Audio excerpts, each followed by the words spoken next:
Hello everyone, welcome to Naked Insider episode 6. My name is Boaz Fischer and we have Peter Natterer.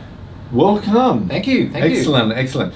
And today's video, I believe, all about beliefs. I believe so. You believe so? Okay. What exactly do we mean by that?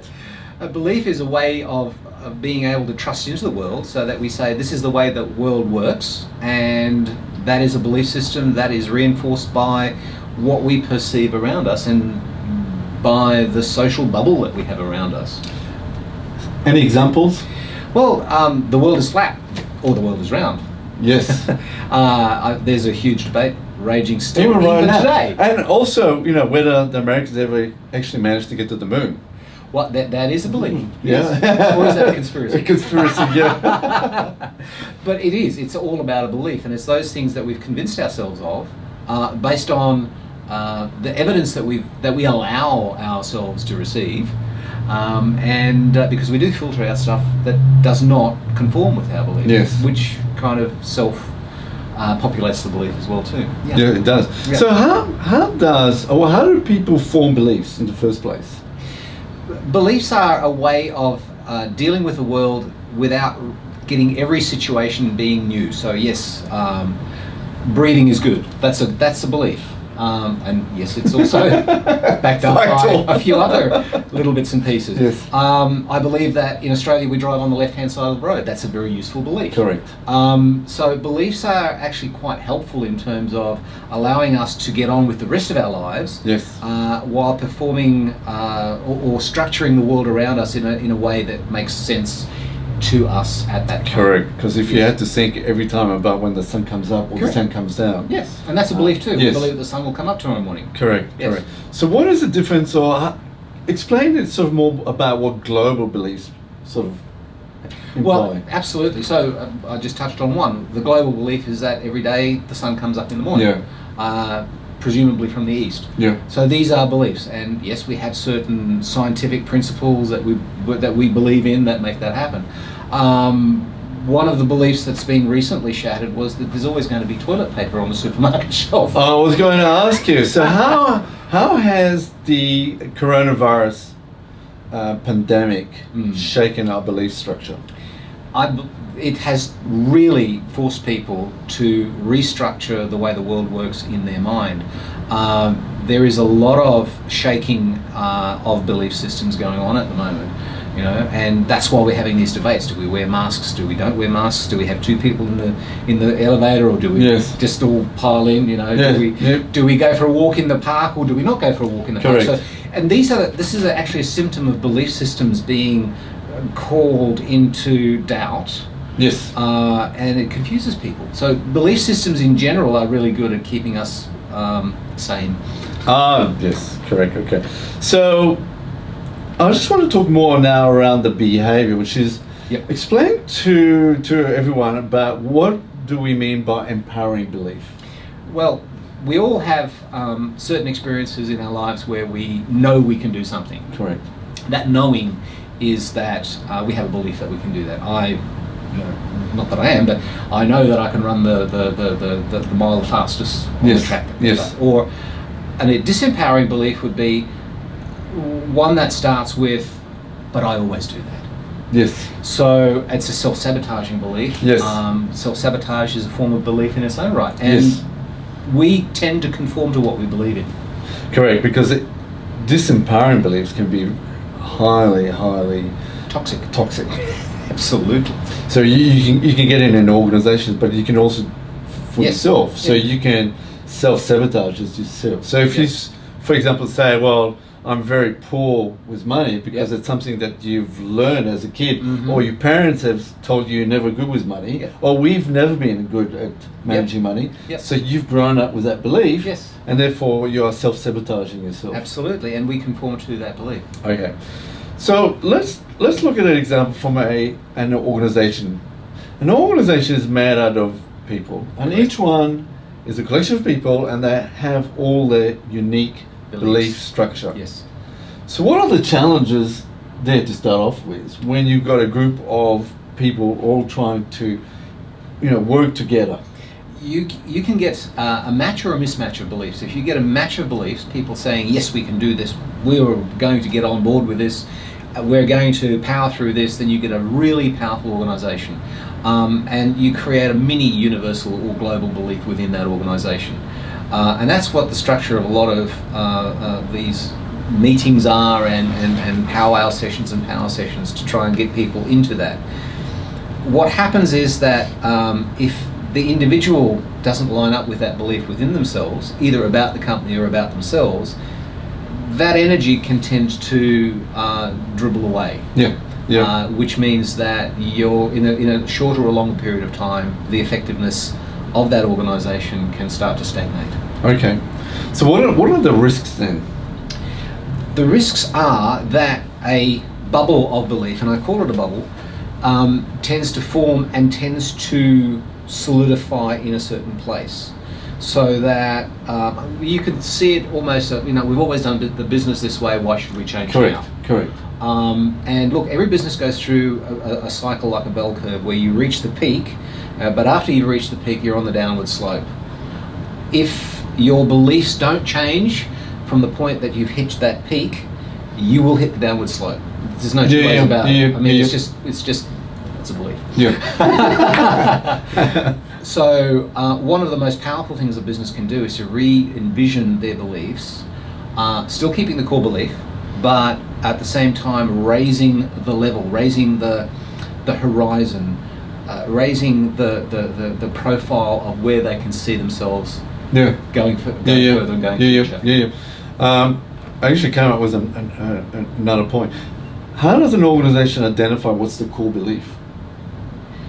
Very, very, very difficult. It's kind of like navel gazing. Okay. I believe I have a navel. Really, the hardest thing is to self-diagnose, is to self-identify what is the belief inside of an organisation.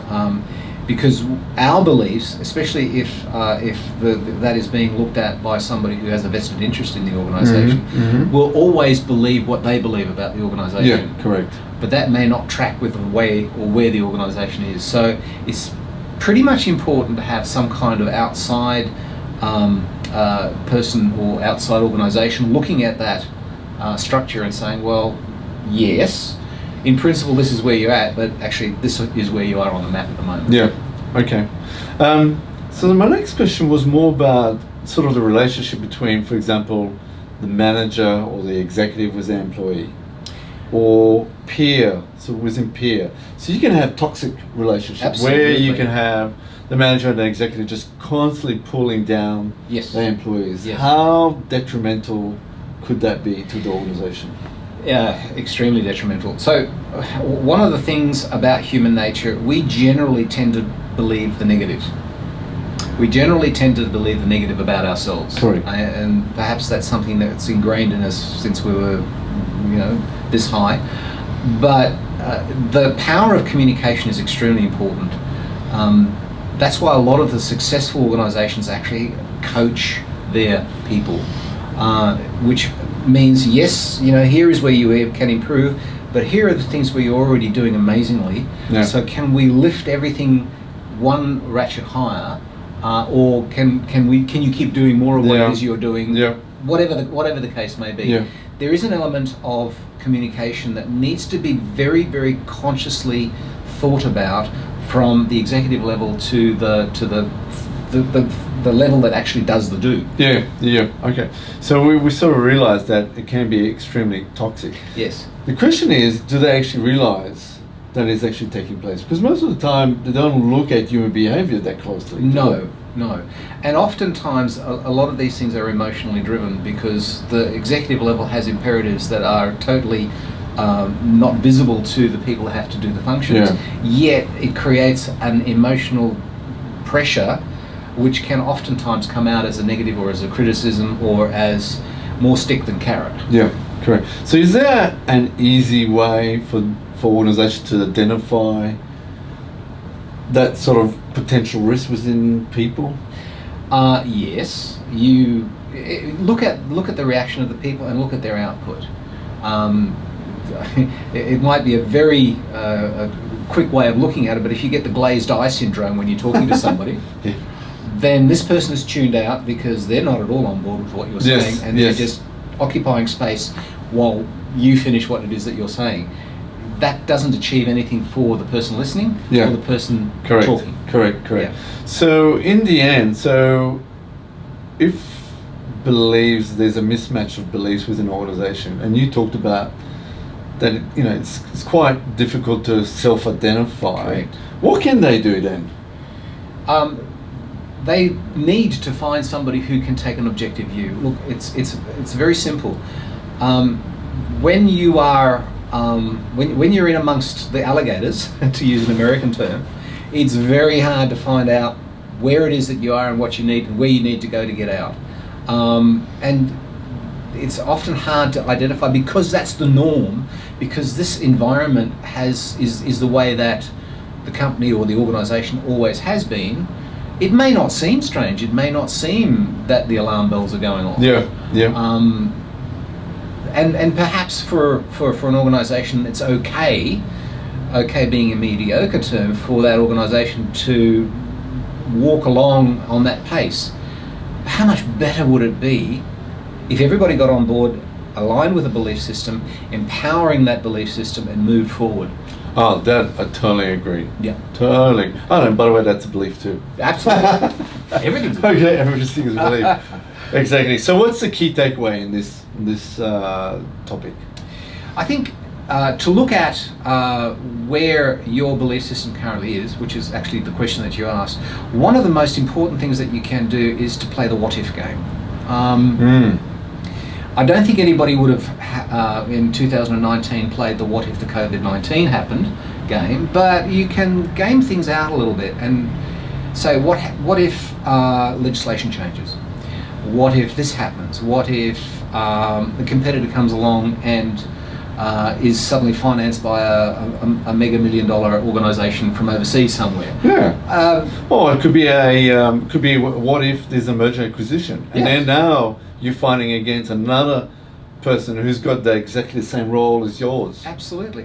What if somebody wants to find out our company's secrets and is sort of doing elbows with some of my staff at the bar? Yes. What if? What that does is it actually allows people to look at where their boundaries of their belief systems are and pop the paradigm. Yes. You will always create boundaries, but the bigger your boundaries, the more inclusive you are of possibilities. Okay, cool. Now, is there a question that I should have asked you, but I haven't? I like that. What is it that beliefs drive? Yes. And basically, beliefs, it goes back to our value system. Beliefs align our values. So we believe that we need money, we need a house, a car, whatever it is that we believe we need. And this then drives our values, and our values drive our actions. It drives our what we do every day on a daily basis. You got it. Absolutely. So with that, I'm going to say thank you again, Peter. Our next session is going to be about trust, I believe. Absolutely. So stay tuned for that one. If you haven't seen the previous episode, which is all about values. So please have the opportunity to go and check it out. You'll find it highly valuable. Absolutely. Yes. With that, I wish you a great day and look forward to catching up. Thanks, Boaz. Thank you.